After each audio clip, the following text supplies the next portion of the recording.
Hey YouTube, it's Juju Cole here, the favorite person that you've never heard of. And today I'll be talking about the Sega Genesis. It came out in 1989 by Sega and was introduced into the video game market as a competitor for the Nintendo Entertainment System. Okay, before I get into Genesis itself, let me discuss some of the Genesis's games. Sonic the Hedgehog 2, the best-selling Genesis game of all time. It could process a lot of data, and it had great graphics. The only unfortunate downside to the Genesis is that it had the worst music ever. A lot of its music was really scratchy. Doom is a great example of this. It was on its 32X plugin. I will get into that later. So, and its furry little mascot, Sonic the Hedgehog, was one of its best-selling games ever. And the Sonic the Hedgehog 2, it had great music for its console, and it was one of the best marketed games of all time. Everybody knows who Sonic is. If they have ever played a Sonic game, it would more than likely be Sonic the Hedgehog 2. Now let me talk about a game that was also released on the Super Nintendo. Mortal Kombat. Another great game. It had good graphics for its time. It was one of the earlier Genesis games. It just had terrible music. The SNES version, it had terrible graphics but great music. Basically, if you want good graphics, you buy a Genesis. If you want better music, you get an SNES. That's the way it was. Not today.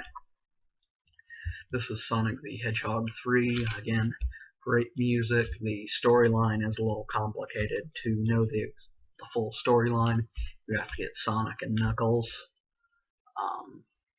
I will give you a little bit of gameplay of this in a future video if I can ever get the game to stop glitching. This is Cyberball, another multiply released game. It was, let's just say that no one's ever heard of Cyberball. It was football in the 21st century. Not. This game is absolutely terrible, and I will show off how much it sucks later. This is another multiple release console game, and it is called Mickey Mouse's House of Illusion. It is just, it's a good game. It's nice for kids. It's easy enough, and it sold decently.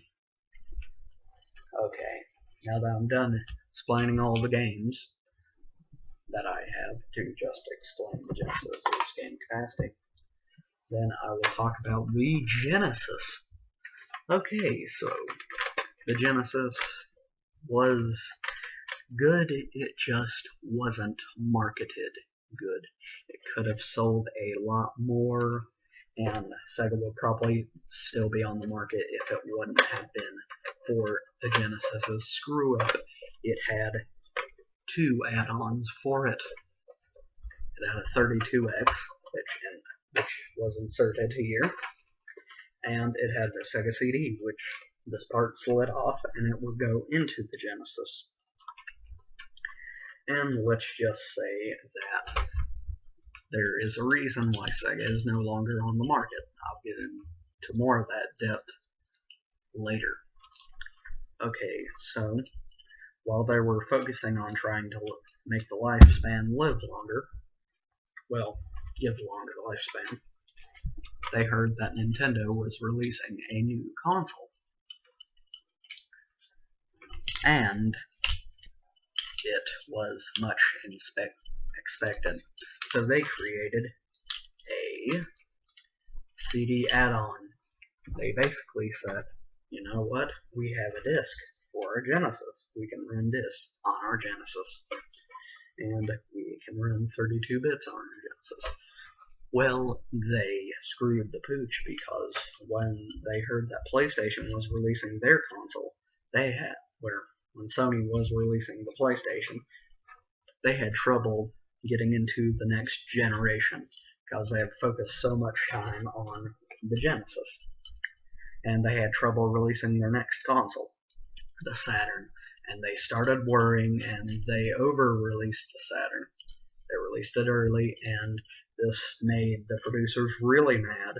And once they made the Dreamcast, EB Games, one of the biggest sellers, later branched off into GameStop, boycotted all Sega items. They refused to sell them.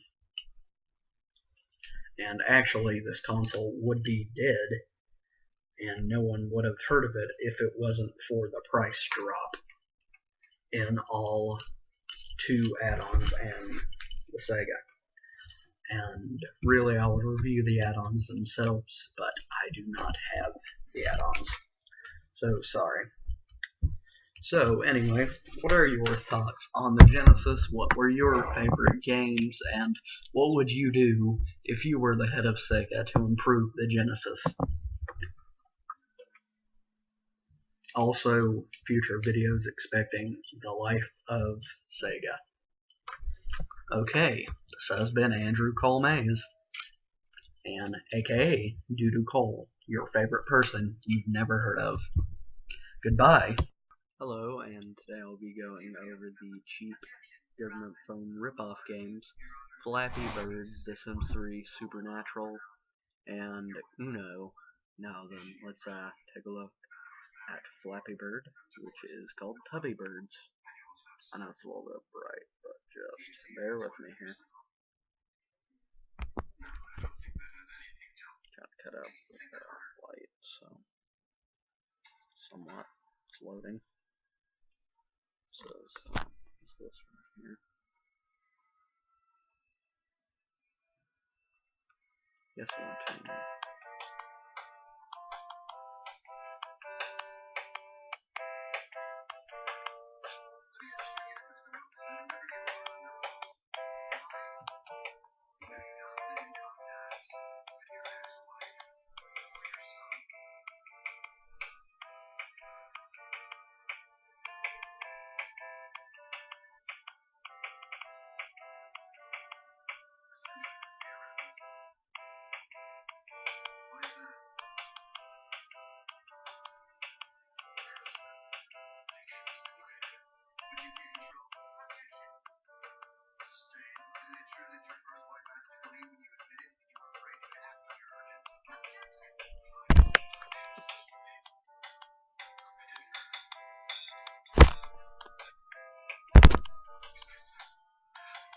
Okay, so this Tubby Bird.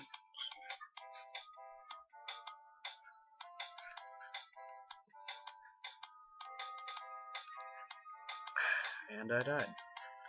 So that is Tubby Birds. It's god awful. Yes, I want to exit. Okay, so now I have the Sims 3 Supernatural. Sorry, backward. No. Nope. Nope.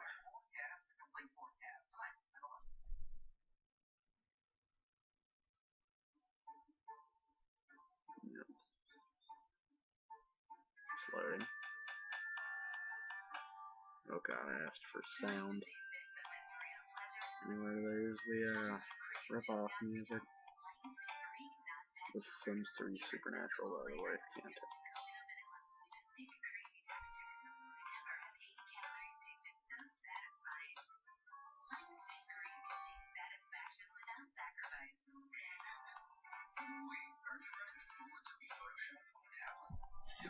One moment, please.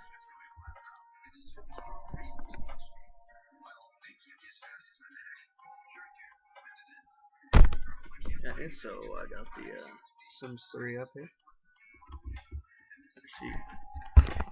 See it.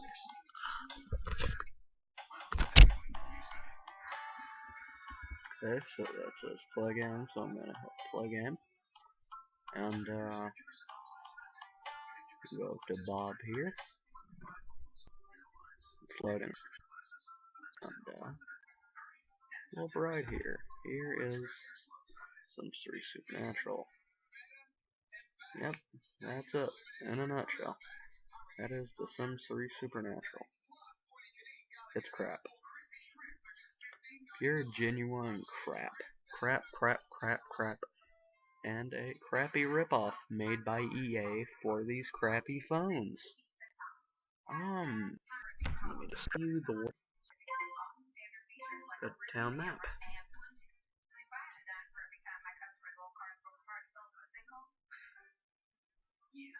It's loading.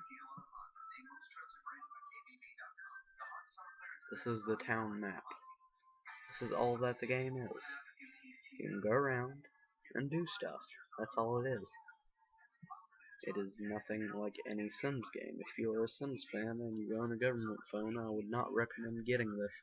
It costs 50 minutes. So don't get it. Don't get it, y'all. Just don't get it. It's terrible. That's the game, in retrospect. Worse graphics than the first Sims. Oh, and that's how you get wishes. Okay, so that's one exit. So those were those god-awful games. Subscribe for more god-awful games.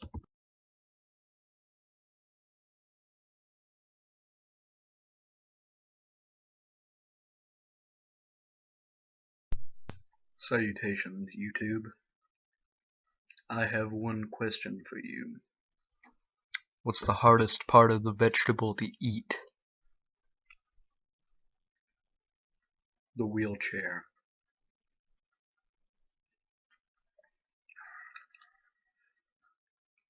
I'm about 3-1 yeah. That was morbid, I'm aware. I'm like, wait, so... Eyes!